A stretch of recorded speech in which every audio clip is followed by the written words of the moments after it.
Hello दोस्तों, स्वागत है आपका आपके अपने YouTube channel chase the goal के ऊपर। दोस्तों, इस वीडियो के अंदर हम आरएसएम एसएसबी की जो एलडीसी भर्ती है, उस एलडीसी भर्ती की फाइनल एक्सपेक्टेड कट ऑफ को लेकर के बात करने वाले हैं। इस बार जो आपको एलडीसी की जो फाइनल कट ऑफ है वो थोड़ी कम देखने को मिलेगी। ये मैं किन बेसिस पर बोल रहा हूं, उन सारी की सारी पॉइंट्स की चर्चा हम इस वीडियो के माध्यम से करने वाले हैं। तो आपने यदि अभी तक इस चैनल को सब्सक्राइब नहीं किया है तो आप इस चैनल को सब्सक्राइब जरूर कर लें, ताकि एलडीसी भर्ती से रिलेटेड सभी प्रकार की लेटेस्ट इंफॉर्मेशन आप लोगों तक तुरंत डिलीवर हो सके। तो कट ऑफ की तरफ चलने से पहले कुछ ऐसे फैक्टर्स हैं जिससे कहीं ना कहीं आपकी कट ऑफ प्रभावित होती है, और मैंने किस बेसिस पर कहा कि जो आपकी कट ऑफ है वो थोड़ी कम देखने को मिलेगी। यदि हम उन बेसिस की बात करें, हम उन फैक्टर्स की बात करें, तो उस डायरेक्शन में जो सबसे पहला फैक्टर काम करता है वो आता है आपका टाइम को लेकर के। पहला फैक्टर है आपका टाइम। अच्छा, टाइम वाला फैक्टर कैसे है? जो आपकी फेज सेकंड होती है जिसमें टाइपिंग और एफिशिएंसी पूछी जाती है, वो केवल और केवल आपके प्रैक्टिस के ऊपर डिपेंड करती है। और प्रैक्टिस आप ज्यादा से ज्यादा कब कर पाओगे? जब आपको वक्त ज्यादा से ज्यादा मिलेगा। जब वक्त ज्यादा मिलता है तो ऐसा स्टूडेंट जिसको टाइपिंग बिल्कुल भी नहीं आती, वो भी प्रॉपर वे में टाइपिंग सीख करके फेज सेकंड के अंदर अच्छा परफॉर्म कर सकता है। और जिसको टाइपिंग पहले से आती है वो उसके अंदर और ज्यादा इंप्रूवमेंट कर सकता है।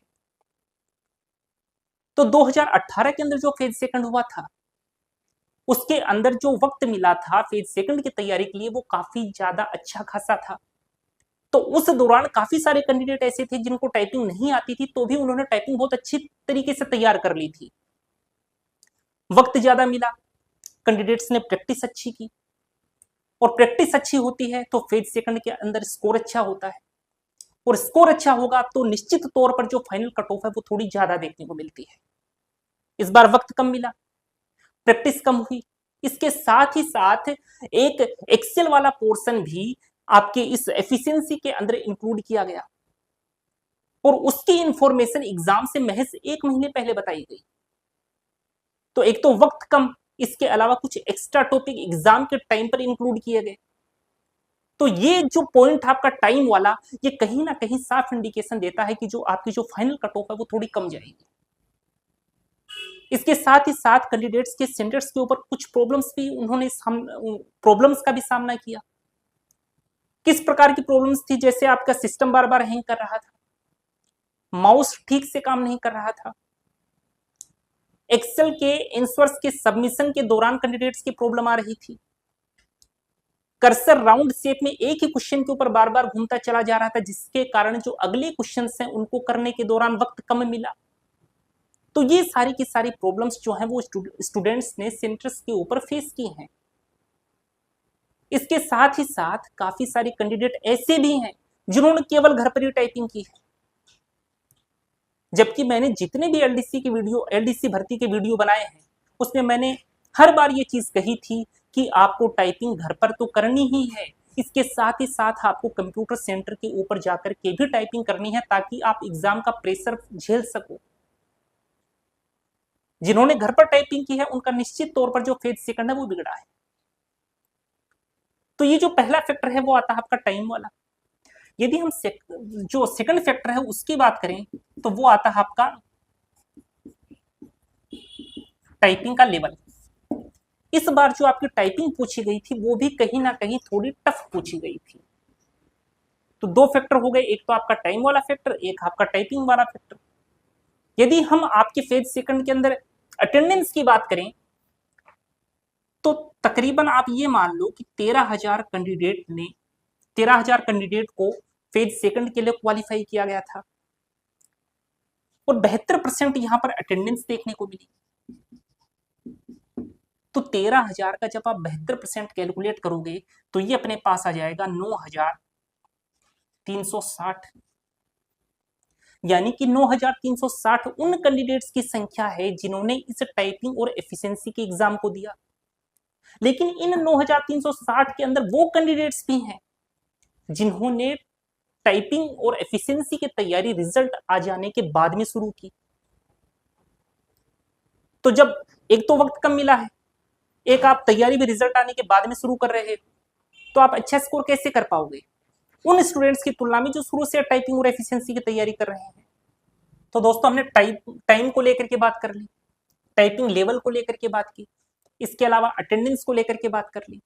यदि हम डॉक्यूमेंट वेरिफिकेशन की बात करें और हम ये माने कि यदि 2 गुना कैंडिडेट्स को डॉक्यूमेंट वेरिफिकेशन के अंदर बुलाया जाए तो टोटल वैकेंसीज हैं आपकी 4197। इसका आप 2 गुना करोगे तो अपने पास आ जाएगा 8394। यदि 2 गुना कैंडिडेट्स को डॉक्यूमेंट वेरिफिकेशन में बुलाया जाएगा तो 8394 कैंडिडेट का डीवी होगा। एग्जाम कितनों ने दिया, 9360 ने, यानी कि 2 गुना कैंडिडेट्स को यदि डीवी में बुलाया जाएगा तो लगभग उन सभी कैंडिडेट्स को डीवी में बुला लिया जाएगा जिन्होंने फेज सेकंड का एग्जाम दिया है। यदि 2 गुना कैंडिडेट्स को बुलाया जाता है तो अब हो सकता है कि 1.5 गुना बुलाया जाए। वैसे जो आपकी सूचना सहायक भर्ती थी उसके अंदर भी टाइपिंग वाला जो फेज था वो था, तो वहां पर 1.5 गुना कैंडिडेट्स को बुलाया गया था। तो ये तो विभाग के ऊपर डिपेंड करता है कि वो 1.5 गुना को बुलाए या फिर 2 गुना को बुलाए। अब दोस्तों हम जो फाइनल एक्सपेक्टेड कट ऑफ जो रह सकती है उस एक्सपेक्टेड कट ऑफ को लेकर के बात कर लेते हैं।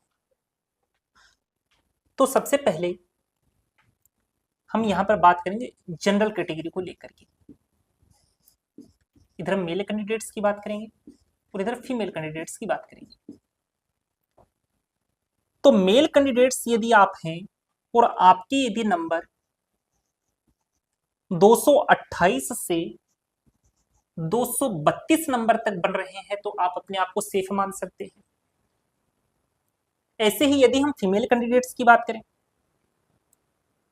तो 212 से 216 नंबर जनरल कैटेगरी के अंदर जो फीमेल कैंडिडेट्स हैं उनके लिए एक सेफ स्कोर है। यदि बात करें ईडब्ल्यूएस कैटेगरी की, यहां पर बात करेंगे मेल कैंडिडेट्स की और यहां पर बात करेंगे फीमेल कैंडिडेट्स की। तो मेल कैंडिडेट्स के लिए यदि आपके नंबर 213 से 217 तक हैं तो आप कहीं ना कहीं अपने आप को फाइनल सिलेक्शन की दौड़ में मान सकते हैं। यदि बात करें फीमेल कैंडिडेट्स की तो 202 से 206 नंबर ईडब्ल्यूएस कैटेगरी के अंदर जो फीमेल कैंडिडेट्स हैं उनके लिए एक सेफ स्कोर है। यदि हम ओबीसी कैटेगरी को लेकर के बात करें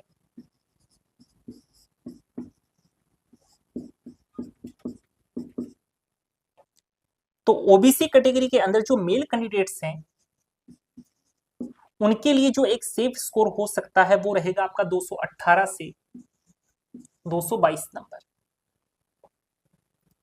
और जो फीमेल कैंडिडेट्स हैं उनका जो स्कोर है वो आपका 208 से 212 नंबर। तो ये बात की हमने ओबीसी, जनरल कैटेगरी और ईडब्ल्यूएस कैटेगरी को लेकर। यदि हम बात करें एमबीसी कैटेगरी की, यहां पर बात करेंगे मेल कैंडिडेट्स की और यहां पर बात करेंगे फीमेल कैंडिडेट्स की।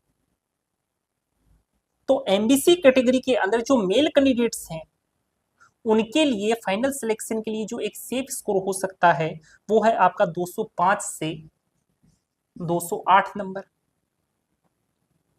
और जो फीमेल कैंडिडेट्स हैं उनके लिए जो एक सेफ स्कोर हो सकता है वो है आपका 180 से 184 नंबर, 184 नंबर। यदि हम बात करें एससी कैटेगरी की तो एससी कैटेगरी के अंदर जो मेल कैंडिडेट्स हैं उनके लिए जो एक सेफ स्कोर हो सकता है वो आपका 196 से 200 नंबर। इसके अलावा जो फीमेल कैंडिडेट्स हैं उनके लिए जो एक सेफ स्कोर है वो है आपका 185 से 188 नंबर। यदि एसटी कैटेगरी की बात करें तो यहां पर भी हम मेल और फीमेल दोनों कैंडिडेट्स की बात करेंगे। तो एसटी कैटेगरी के अंदर जो मेल कैंडिडेट्स हैं उनके लिए जो एक सेफ स्कोर है वो है आपका 186 से 190 नंबर। इसके अलावा जो फीमेल कैंडिडेट्स हैं उनके लिए जो एक सेफ स्कोर है वो है आपका 178 से 182 नंबर। तो दोस्तों इस हिसाब से यदि आपके नंबर बन रहे हैं तो आप कहीं ना कहीं आपको फाइनल सिलेक्शन की रेंज में मान सकते हैं। तो दोस्तों उम्मीद करूंगा कि वीडियो आपको पसंद आया होगा। यदि वीडियो आपको पसंद आया है तो आप इस वीडियो को लाइक जरूर कीजिए। चैनल के ऊपर आप यदि नए हैं तो आप इस चैनल को सब्सक्राइब जरूर कर लीजिए, ताकि एलडीसी भर्ती या फिर राजस्थान या फिर ऑल इंडिया एग्जाम से रिलेटेड सभी प्रकार की अपडेट आप लोगों तक पहुंचती रहे। तो दोस्तों हम मिलेंगे एक और शानदार सी वीडियो के साथ, तब तक के लिए धन्यवाद, शुक्रिया, जय हिंद दोस्तों।